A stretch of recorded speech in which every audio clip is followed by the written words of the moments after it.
हमारी चले तो हम इशा से लेके फजर तक तुम लोगों को बिठाएं, पैसा दे के बुलाते हैं, ये करते हैं, पता नहीं क्या समझते हो तुम लोग। फतेह मोहम्मद भाई का वो फोन है भाई, आप गलती से उसको मेरा फोन न समझें, वो मेरा फोन नहीं है जो आपने अपने कब्जे में ले रखा है, वो फतेह मोहम्मद का फोन है। उसको आप बराए मेहरबानी मेरे घर पे भिजवा दीजिए, या मेराज के यहाँ भिजवा दीजिए, या इश्तियाक के यहाँ दे दीजिए, किसी को मेरे जानने वाले को दे दीजिए, ताकि वो फोन मुझ तक पहुंच जाए। वो फोन भी उनके पास ही है, फतेह मोहम्मद को मेरा समझ के उन्होंने फोन भी रख लिया, ये भूल के चले आए वहां से, तो वो देने का नाम नहीं ले रहे, बोले फोन नहीं देंगे। आपसे मैं एक सवाल करना चाहता हूँ।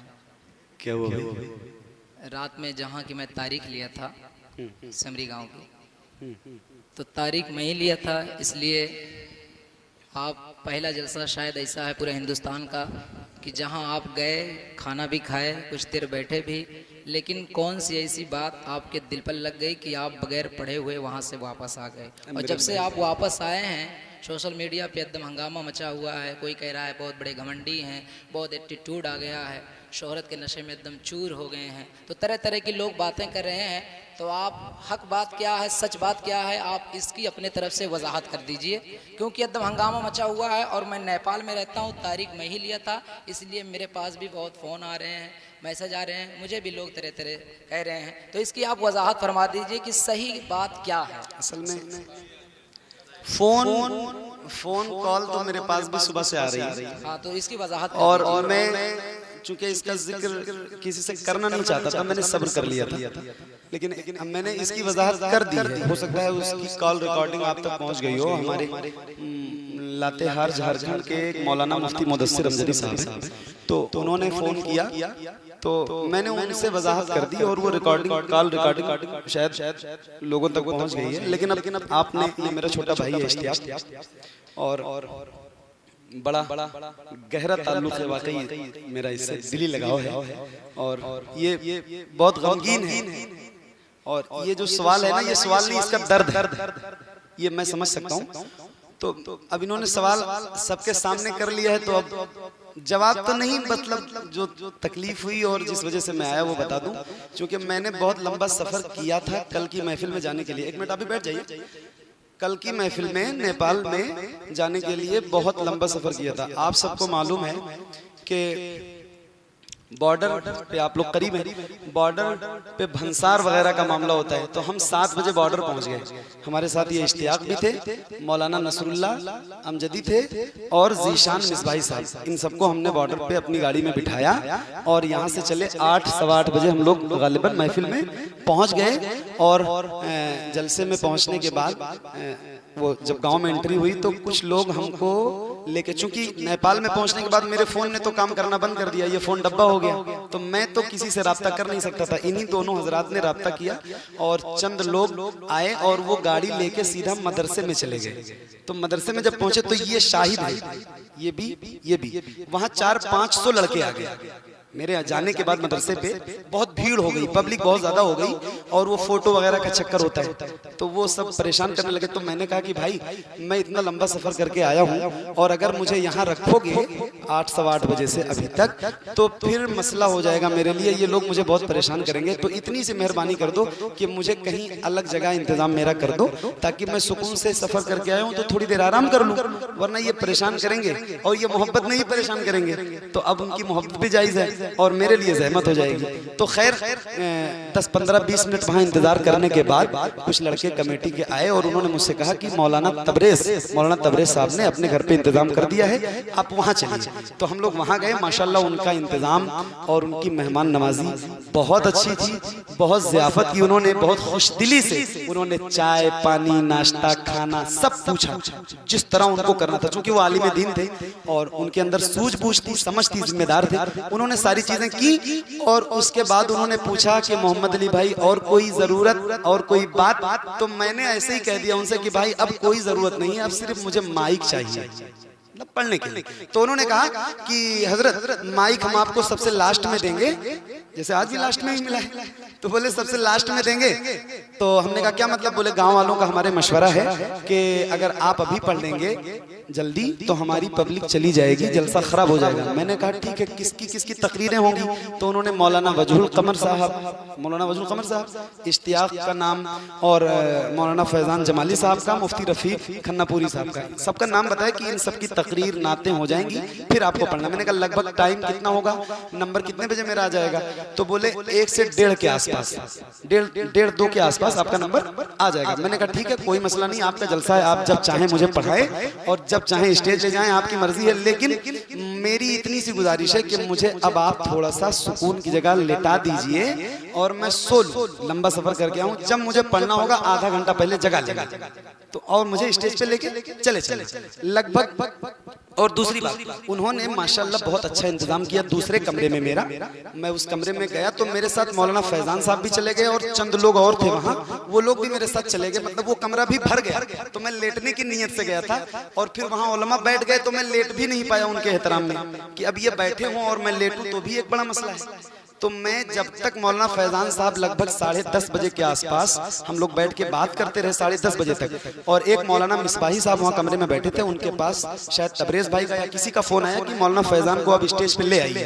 तो जब वो चले गए तो मैं, कमरा खाली हो गया, फिर मैं लेटा, और जैसे लेटा लगभग 11:15 बजे चंद लड़के आए और बोले मोहम्मद अली भाई स्टेज पे चलना है। अच्छा मौलाना, एक बात और जरूरी बताना समझता हूँ, मौलाना तबरेज साहब ने मुझसे ये कहा था जलसे में स्टेज पे जाते वक्त कि मोहम्मद अली भाई आप सोइए, अब जब आपको जाना होगा तो मैं ही आऊंगा लेने के लिए, और जब मैं ले जाऊंगा तभी आपको जाना है।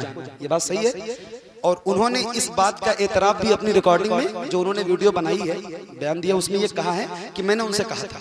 तो उन्होंने ये बात मुझसे कही थी। अब वो चंद लड़के आए और उन्होंने कहा मोहम्मद अली भाई चलना है। मैंने कहा, बोले स्टेज। मैंने कहा भाई अभी इश्तियाक ने ना नात पढ़ी है, ना मौलाना फैजान की तकरीर हुई है, ना मुफ्ती रफीक साहब का बयान हुआ है, मुझे लास्ट में पढ़ना है, अभी काफी टाइम है, 11:15 बज रहे हैं, अभी क्या करोगे ले जाके, मुझे सो जाने दो। खैर वो चले। फिर 10 मिनट के बाद कुछ लोग आ गए, उनको भी समझाया, वो भी चले गए। फिर 10 मिनट के बाद कुछ लोग आए, फिर आए तो उन्होंने, अब गेम यहीं से शुरू हुआ। उन्होंने कहा कि हजरत चलिए। मैंने कहा भाई मेरी 2 साल पहले तबीयत खराब हुई थी और मैं तब से बहुत एहतियात के साथ सफर भी करता हूँ, कोशिश करता हूँ जहाँ वादा करूँ वहाँ पहुँचूं, और आ गया हूँ, तो अब थोड़ी देर और आराम कर लेने दो। उस वक्त तक भी इश्तियाक माइक पे नहीं गए थे। उस वक्त भी जब वो तीसरे लोग आए ना, तीसरी बार, तब भी ये माइक पे नहीं गए थे। और ना मौलाना फैजान की तकरीर हुई थी, ना मुफ्ती रफीक की तकरीर हुई थी। फिर मैंने उनसे जब कहा तो बोले कि तुम लोग खाली खाने और सोने आते हो,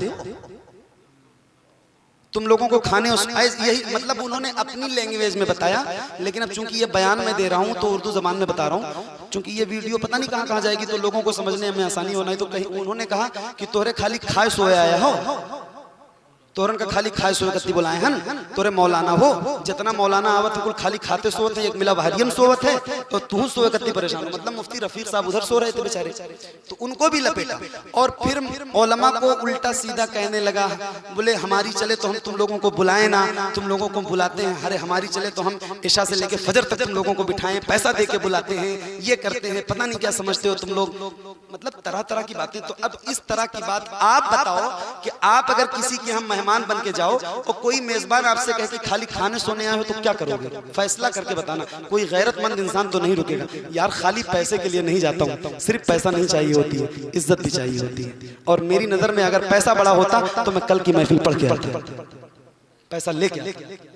और इस बात का एतराफ मौलाना तबरेज साहब ने किया है कि मैंने उनसे कहा था कि जब मैं लेने जाऊंगा तब जाना। तो जब आपने ये बात कही थी तो वो 3 लोग कैसे आए? फिर उन्होंने कहा कि मुझे इल्म नहीं था। तो जब इल्म नहीं था तो आपने ये बयान कैसे किया माइक में कि 3 बार लोग उनको लेने गए और वो आए नहीं? यार ये भी तो हो सकता है कि वो लेने वाले कौन थे मुझे क्या पता। आपने उनका चेहरा भी तो मुझे पहले से नहीं दिखाया था कि या तो मैं आऊंगा या ये लोग आएंगे। हो सकता है वो कोई और रहे हों, कोई मुझे वहां से कमरे से बिठा के अपनी गाड़ी में कहीं और लेके चला जाता। वो मेरा मुल्क भी तो नहीं था, मेरा फोन भी तो नहीं काम कर रहा था, मेरे फोन में नेटवर्क भी नहीं था। कोई हादसा हो जाता तो इसका जिम्मेदार कौन होता? जब आपने इतनी तंबी के साथ कहा था कि जब मैं लेने आऊंगा तब जाना, तो आप लेने क्यों नहीं आए जब मुझे ले जाना था स्टेज पे? आप लेने आते ना। अब लोग कहते हैं कि आपको मौलाना से बात कर लेनी चाहिए। मैंने उनसे कहा कि मौलाना तबरेज साहब को बुलवा दीजिए। उन्होंने कहा था जब मैं लेने आऊंगा तो बोले तबरेज कौन है? बोले तबरेज कौन है? जलसा हम करें, चंदा हम करें, कमेटी हमारी है, तबरेज कौन है? तो मैंने कहा यार जिसने मुझे बुलाया है उसी की यहाँ कोई अहमियत नहीं है तो फिर मेरी क्या अहमियत है, चलो भैया। फिर मैंने अपनी गाड़ी उठाई और मैं रुखसत हो गया। अब इसमें या तो मेरा घमंड हो या मेरा गुरूर हो, जैसा आप कहो, जैसी आपकी मर्जी हो वैसा कमेंट करने वाले कमेंट करते हैं, इससे फर्क नहीं पड़ता। मगर ये बात जान लो कि अगर मैं हिंदुस्तान से धनसार करवा के अपनी गाड़ी लेके फतेह मोहम्मद के साथ उस जलसे तक पहुंचा, वहां 2 घंटे 2.5 घंटे रुका, खाना खाया, नाश्ता किया, तो पढ़ने की गरज से ही गया था। अगर नहीं पढ़ना होता तो नहीं जाता। हाँ, कोई बात लगी दिल पे, कोई ऐसी बात लगी दिल पे तभी मैं वहां से आया था, वरना आता भी नहीं। और आखिर में एक बात कह ही देता हूं कि मौलाना तबरेज साहब तक ये बात मेरी पहुंचा दीजिए कि मेरे आने से उनको तकलीफ हुई हो, उनकी कमेटी को तकलीफ हुई हो, तो उनसे भी माजरत चाहता हूँ, माफी चाहता हूँ। क्योंकि मैं भी तो इंसान हूं ना यार, मेरे अंदर भी दिल है, धड़कता है। मैं रोज सफर में रहता हूँ, मैं भी अपने माँ बाप की औलाद हूँ, मेरे भी बच्चे, मेरा भी दिल है और इस दिल पे बात लगती है। अगर आपको मेरे आने से तकलीफ हो गई तो मेरी इज्जत वहाँ आपके चंद लोग उछाल रहे थे, मुझे भी तकलीफ हो सकती थी। और फिर मेरा दिल बड़ा होता, एक बंदा जब ऐसी बातें कर रहा था और वहाँ 8 लोग खड़े होकर सुन रहे थे, 8 लोग वहाँ कमेटी के, वो जैसा कि कहा उन्होंने कि हम कमेटी के हैं, तो वो कमेटी के खड़े होकर सुन रहे थे और एक बंदा बोल रहा था। अगर उस बंदे का बोलना गलत था तो उन 8 लोगों को तो रोकना चाहिए था ना कि यार तुम ऐसी बात क्यों कर रहे हो, इसका मतलब तुम्हारी रजामंदी थी, उसमें साजिश थी, कुछ छिपा हुआ था। अब ऐसी बातें हुई तो मैं लौट के आया वहां से, कोई रोका भी नहीं। जब मैं चला आया तब फोन आने लगे।